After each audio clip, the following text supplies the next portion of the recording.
Welcome to the Mary Mac Show, where we will be talking about your feelings, experiences, and pain following the death of a loved one.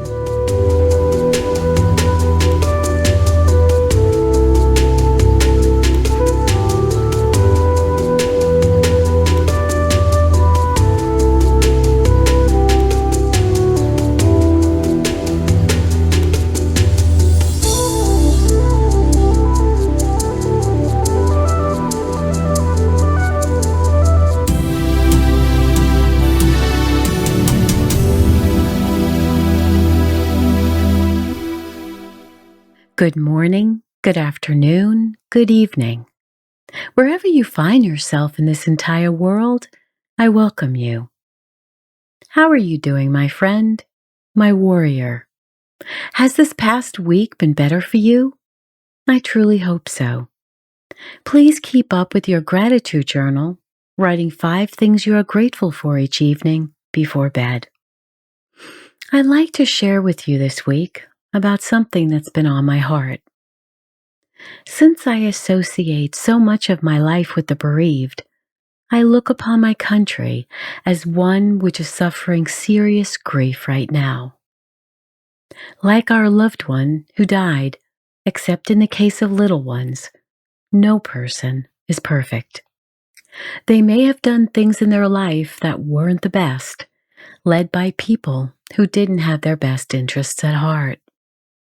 They may have fallen ill, and the pain they endured for months and years brought them much sadness and struggle. And so it is with our countries, our nations. They are not perfect, just like people. Leaders have caused all sorts of pain over hundreds of years, as in the case of America, or over centuries in other countries around the world.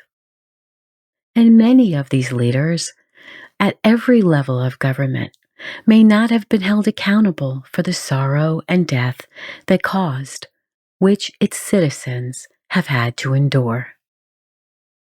Some decisions were not made for the right reasons. Instead, they were decisions that would only serve the leaders or elected officials, not what was best for the citizens who elected them or for whom they swore to serve. Similar to grieving our loved one's death, we grieve for our countries. As for our loved ones, there is nothing we can do to reposition their whereabouts so that they wouldn't have been killed by that person, that drunk driver, that reckless driver, or another, so that they may have been alive today. And there is nothing we can do to rescind the decisions that our ancestors made long before we were even born. True, there were many decisions we are not fond of from our nation's histories.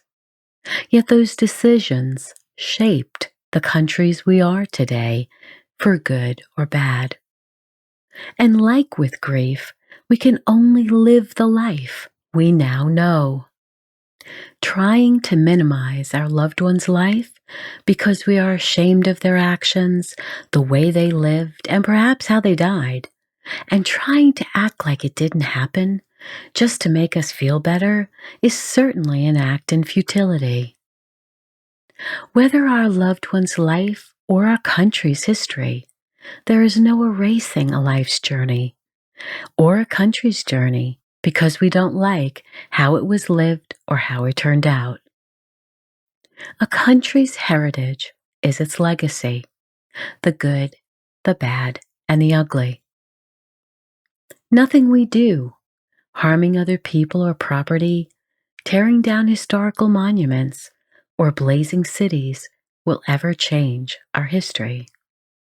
And just like with grief, we endure great anger. In countries around the world, citizens deal with great anger as they endure oppression, starvation, financial scarcity, their inability to speak their mind or move about freely, feelings of injustice, their loss of life and personal possessions, as well as their professional livelihoods. even stealing away family members and killing them because they don't believe as the leaders do. So I am asking all those who hear me in 40 plus countries around the world to please pray for my United States of America as we move into our election on Tuesday, November 3rd. I grieve for my country for all she is enduring right now. Thank you for your love and for listening to what's on my heart. I am grateful to each one of you. If you too are grieving for your nation, you are welcome to leave your comments at the end of my blog on this episode at marymac.info. Bless you, my friend.